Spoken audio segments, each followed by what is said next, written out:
Hello everyone, আসসালামু আলাইকুম। Welcome to my channel. আবারও চলে আসলাম আপনাদের মধ্যে প্রতিদিনের মতন নতুন একটা রেসিপি নিয়ে। আজকের রেসিপিটা একটু নতুনভাবে আমি বানাইতেছি।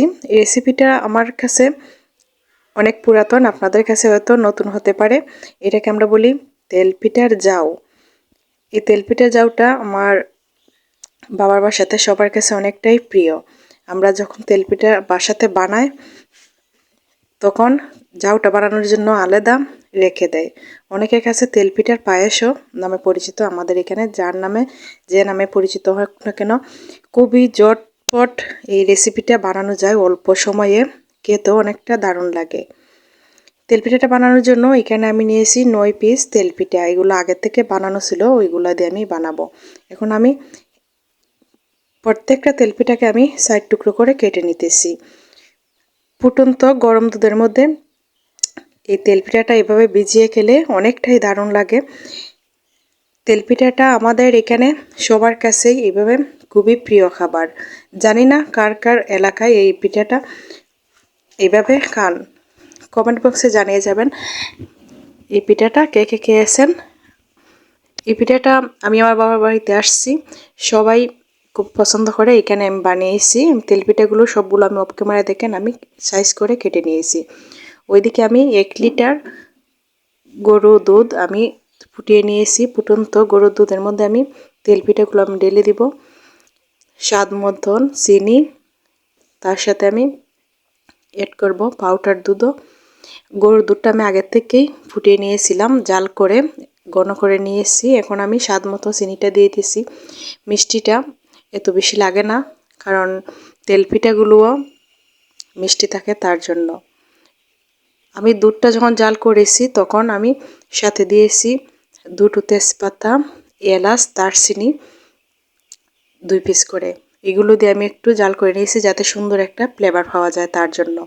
ওইদিকে আমি সাইজ করা তেলপিঠাগুলো আমি দিয়ে দিতেছি। তেলপিঠাগুলো আমি দিয়ে আমি 10 মিনিটের মতন এইভাবে একটু রেস্টে রেখে দেবো। 10 মিনিটের মতন রেস্টে রেখে দিলেই একদম রসে টইটুম্বুর হয়ে যাবে, নরম সফট হয়ে যাবে তেলপিঠাগুলো। এইভাবে তেলপিঠার রেসিপিটা আমাদের বাসাতে সবাই পছন্দ করে। সন্ধ্যাবেলা নাস্তা হিসেবে আমরা এইভাবে মাঝে মধ্যে বানাই। সবগুলো দিয়ে আমি এখন উপরে দিয়ে একটু পাউডার গুঁড়ো দুধ দিতেছি। আর এটাতে আমি লবণটা দিতেছি না, তেলপিঠার মধ্যে যে লবণ আছে এটাতেই যথেষ্ট হবে, তার জন্য আমি আর এক্সট্রা লবণটা দিতেছি না। এখন আমি চামচ দিয়ে এইভাবে একটু নাড়িয়ে চাড়িয়ে ডুবিয়ে রেখে দিব গড়ি ধরে 10 মিনিটের জন্য। 10 মিনিটের জন্য রেখে দিলেই তেলপিঠাগুলো একদম গলে যায়, খেতেও অনেকটা ভালো লাগে। আমি যাতে ঘন হয় তার জন্য আমি পাউডার গুঁড়ো দুধ নিয়েছি এখানে 4 চামচ। এগুলো আমি দিয়ে দিতেছি উপরে দিয়ে এইভাবে একটু নেড়ে চেড়ে নিতেছি। এইভাবে গুঁড়ো পাউডার দুধটা দিলে আরও স্বাদটা বেড়ে যায়, খেতে খুবই ভালো লাগে আমার কাছে, তার জন্য আমি এভাবে দিয়েছি। এই তেলপিঠার এই জাউয়ের রেসিপিটা, পায়েসের রেসিপিটা আমার মা অনেকটাই পছন্দ করেন, আমাদের বাসাতেও সবাই পছন্দ করে, তার জন্য আমি আপনাদের মধ্যেও শেয়ার করতেছি। তো বন্ধুরা, এই মুহূর্তে যারা যারা আমার এই রেসিপিটা দেখতেছেন, এখন আমার ইউটিউব চ্যানেলটা সাবস্ক্রাইব করে নিন প্লিজ। আমার ইউটিউব চ্যানেলটা সাবস্ক্রাইব করে সবসময় আমার পাশে থাকবেন। আর আপনাদের সুন্দর সুন্দর কমেন্টস পড়তে আমার খুবই ভালো লাগে। কমেন্ট বক্সে জানিয়ে যাবেন কেমন হয়েছে তেলপিঠার পায়েসের রেসিপিটা। ওইদিকে আমি কিশমিশ ভিজিয়ে রেখেছিলাম 20 থেকে 25 পিস। আগে থেকেই কিশমিশগুলো আমি দিয়ে দিতেছি উপরে দিয়ে। কিশমিশগুলো আমি দিয়ে দিব, রেস্টে রেখে দিলে কিশমিশগুলোর সাথে নরম হয়ে যাবে। ওইদিকে দেখেন আমি আপনাদেরকে 1 পিস তেলপিঠা আমি তুলে ভেঙে দেখিয়ে দিতেছি কেমন হয়েছে। দেখেন মাশাআল্লাহ অনেকটাই নরম সফট হয়েছে।